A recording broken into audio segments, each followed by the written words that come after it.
Welcome to Day 7. Our topic today is the Cuban Missile Crisis. One could devote many months, many years of a lifetime doing serious research and studying the lessons of the Cuban Missile Crisis. We'll just devote one day, but I hope that you will continue to be curious about it after today's lesson is over. The lesson is simply this: the Cuban Missile Crisis continues to be the most incredible near-death experience that civilization ever encountered. The details of how and why we survived are still worth learning and internalizing. My objective for you today is this: consider to what extent do feats of diplomatic legerdemain depend on solid political systems, intelligent leaders, and how much on the effects of ideology or belief systems. That's our lesson and our objective for today.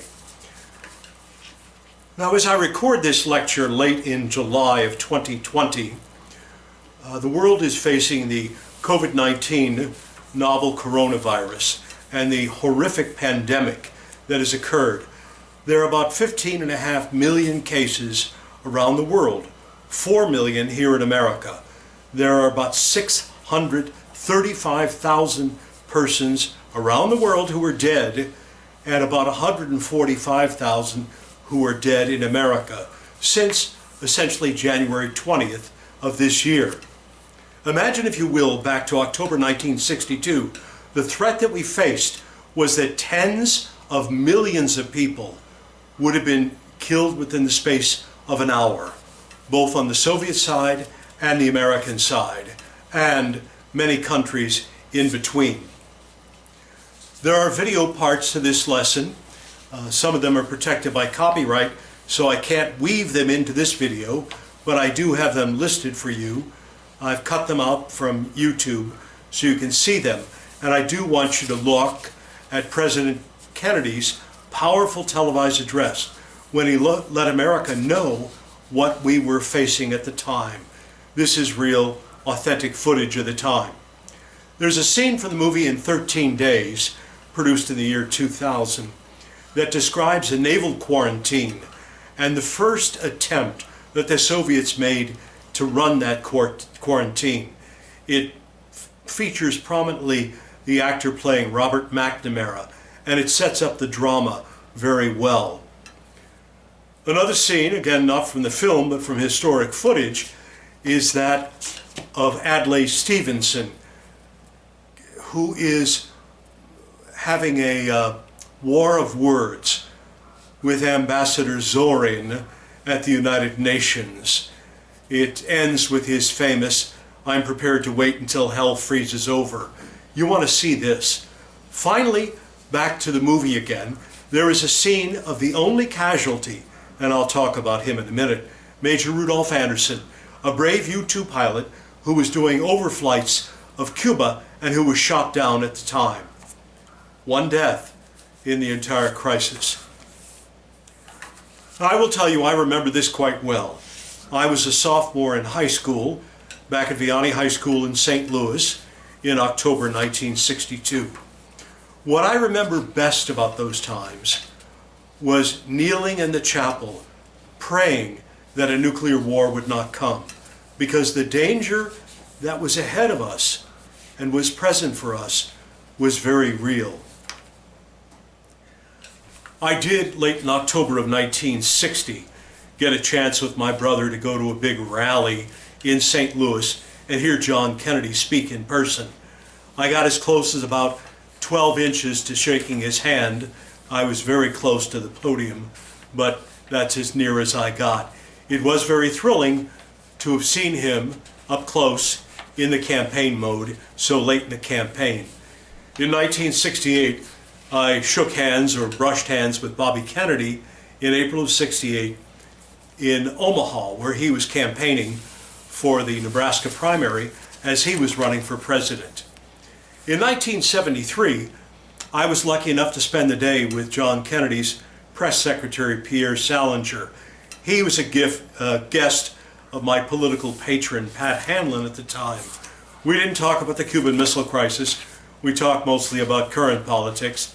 Nixon was president at the time, but it was another slight brush with some of the royalty there. The other episode I had was in 2004 in July. I met Graham Allison. Graham Allison's a very famous political scientist from Harvard who did his remarkable work on analyzing the Cuban Missile Crisis. Now let me give you a little bit of the context. Remember, it's January 20th, 1961, John Kennedy takes office. And it was just a few months later, April 17th through 20th, that the Bay of Pigs invasion occurred. This was an invasion whose planning had preceded the president, and there was a lot of talk that the Cuban exiles who had fled Cuba and come to the United States were willing to overthrow Castro. Well, the flaw in that argument was Castro himself had just overthrown Batista, and the Cuban people were not ready for another overthrow. The invasion went very poorly. The Bay of Pigs is a piece of geography in Cuba. The President Kennedy, had to get on television that night, the 20th of April. He spoke to the American Association of Newspaper Editors. That's where he gave the speech. And he said his very famous lines, "There's an old saying that victory has 1,000 fathers and defeat is an orphan. I'm the responsible officer of the government," he said. And so he accepted responsibility for the failed invasion. Gallup polls taken the following week showed Kennedy had an 83% approval rating and a 61% of approval rating on his handling of the invasion. It was early in his presidency, and he maximized that goodwill. Now, in June of that year, he held a summit conference in Vienna with Secretary Nikita Khrushchev in Vienna of the Soviet Union. It was a summit for which there was not a great deal of planning. It was intended to be an informal exchange of views and an opportunity for both men to take advantage of see each other up close. Kennedy had just turned 44 years old. Khrushchev by that time was 67. It did not go well. Kennedy was struck by how willing Khrushchev was to accept tens of millions of nuclear casualties. He just was. And it wasn't just his saying so. You have to put that in the back of your mind as you wait for October. Kennedy understood that he didn't do well, and that Khrushchev left with a very unsatisfactory experience in meeting Kennedy. It was August 13th that same year, 1962, that the East Germans started to build the Berlin Wall, walling off the subjugated people in the East from the free people in the West. It was a terrible time. And then October 16th of 1962, the White House saw for the first time these U-2 flights, the unmistakable evidence of the buildup of offensive weapons by the Soviets on the Cuban mainland. Now, some of the topics that are appropriate for the Cuban Missile Crisis include executive presidential decision-making, nuclear threats, when do we make them and how do we respond to them, what is the usefulness of multinational organizations, including the United Nations, what public disclosure should presidents and the Congress make during times of very sensitive events, and what are the sufficiencies of democratic political systems in the face of very complex and very lethal challenges. And then the dangers of groupthink. Groupthink was a term that was really coined by George Orwell in the middle of the 20th century. It later developed by Irving Janis, Janus, a great thinker. And essentially what it is, it describes a phenomenon inside a group where it is eager to get to a decision even if the decision is flawed. And groupthink was something of which John Kennedy was aware, very aware, and he wanted to be sure that groupthink would not overtake the deliberations they made on the Cuban Missile Crisis. And finally, the great topic in the Cuban Missile Crisis is the military subordination to civilian command. We have civilian command in the military through the Constitution. It's a very important principle of the Constitution, and I'm glad we had it in 1962. Now, when the President became aware of this, he called together the National Security Council. He created what he called the ExComm, the Executive Committee of the National Security Council. And they began to hold meetings on a regular basis. And these meetings were very active, 18, 20 people, State Department, Defense Department, the Attorney General, Bobby Kennedy, who was the President's brother, advisors of the President, all were part of the ExecComm, trying to make decisions. And of course, the easiest decision that came forward from the Chairman of the Joint Chiefs, Maxwell Taylor, was, give me the word, Mr. President, I can bomb them back to the Stone Ages. Well, in fact, he could, but the problem was there were Soviet technicians there. There were Soviet weapons there. It was already clear to the President that if there were an attack of Cuba that included killing those Soviets, the Soviets would consider an attack on their own nation and would respond in kind. That was sort of put out of the realm of possibilities. Part of the provocation for this Cuban Missile Crisis was the fact that the United States had set its Jupiter missiles, nuclear-powered missiles, in Turkey, a country that essentially bordered the Soviet Union. The Soviets saw this as the same kind of provocation that we did with their bringing missiles into Cuba, just 90 miles off our shore. The problem with groupthink and the problem with the ExComm is it was just too easy to decide and just too easy to get it wrong. Now President Kennedy decided he was going to record these sessions. He had audio recordings of these. He had transcripts made on a regular basis. So he wanted to be certain of what was said by whom, and he had a great sense of history too. And we're very fortunate. The John Kennedy Library, and I have a link in our daily lesson here, gives you all the letters exchanged between our president and the Soviet Secretary, Khrushchev. So you want to see all of those. Now, a couple of the other players in the event besides Bobby Kennedy was Kenny O'Donnell. Kenny O'Donnell was a great friend and a political advisor to the president. And the president wanted to be sure that people there had the political dimension in mind. He wasn't going to be guided by the political dimension, but he wanted to be aware of it. And then finally, his brilliant speechwriter, Ted Sorensen, because eventually all that they reasoned and all that they decided would have to be expressed in a speech or several speeches given. One of the choices that they finally came up with was a naval blockade of Cuba, because all the supplies were coming in by ship, by trawler. Now the problem is that a blockade itself is an act of war, so the United States could not engage in a blockade.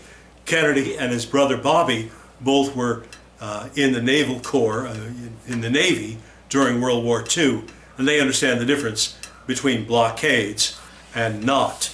So they decided to call it a quarantine. They had no idea whether the Russian ships would respect the quarantine line and would stop, would allow themselves to be boarded by U.S. sailors, would allow their cargo to be inspected, and once the inspection had occurred, whether they would turn around and head back to the Soviet ports. They had no idea whether it's going to happen. And that's why the film clip that you see is going to be so very important to illustrate how that in fact happened. Meanwhile, the US and the Soviets are exchanging letters. Now, some of these letters are relatively easy to understand, and others are full of stiff diplomatic language. The first letter that Khrushchev wrote, it was hypothesized, was written by him personally and was written when he may have been drunk. You know, it just was sort of all over the place.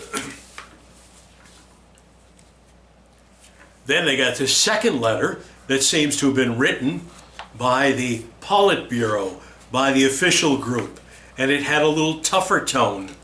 So what they decided to do, in sort of a brilliant notion, is respond to the first letter, Khrushchev's letter. Now, John Scali was an ABC newsman. He was working his normal beat, and he would go over to the Soviet embassy in Washington and meet with local people there. Now, some of them were KGB agents. He knew that, but he needed deep background on what the Soviets were thinking at any time. Scali was trusted inside the Soviet embassy.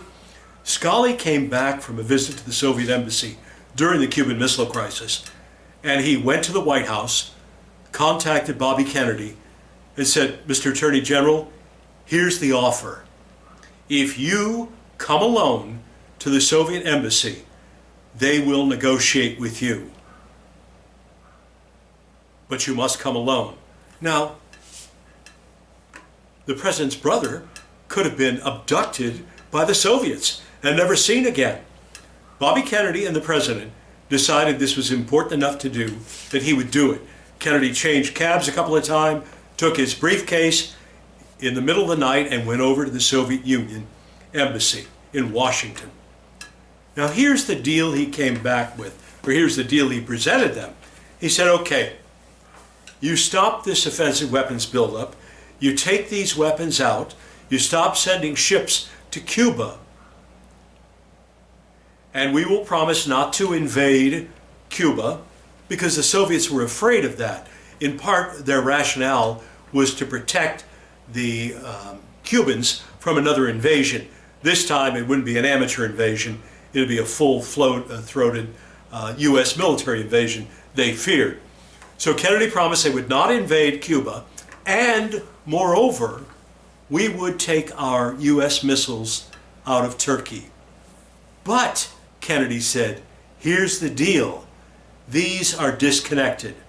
That is, you cannot acknowledge the part of the Turkish missiles. If you do, the whole deal is off. If you remain silent on that aspect, we will honor that bargain. And in fact, that's what the Soviets did. He came back, he gave the news to the executive committee. They took that, they wrote the letter to Khrushchev, and that's how the deal went down. It gave the Soviets a chance to work their way out, because frankly, they didn't want nuclear war either. So they were able to tell the Soviet people and the communists around the world, we stopped the American aggressor. We protected the people of Cuba and their sovereign right to exist. And in some ways they did, but they did on our terms. And it took a tremendous, tremendous threat away from us.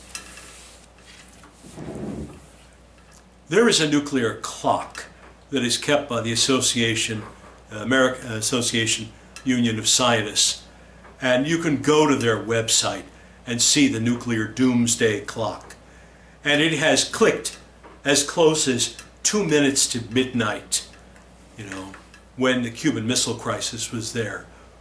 We were that close to total annihilation. The reason the Cuban Missile Crisis got settled the way it did is because the president understood to avoid groupthink. He did not leap to the first and most obvious military solution. He wanted to insist on some political solution as well, a political dimension, and he understood the importance of giving the Soviets a way out, giving him a chance, Khrushchev, to fight another day. Now, I don't know that Khrushchev ended up respecting Kennedy anymore. Record doesn't show that. But it does show that I lived through the rest of my sophomore year in high school, and junior year, and senior year. And so did all the other millions of Americans who lived through the Cuban Missile Crisis, because the American government was steady, was studied, was cautious, was wily, was clever, and was successful. I invite you to read more about the Cuban Missile Crisis. This is just the beginning, but for now, look at some of those other videos that I've given you direction. Thanks so much.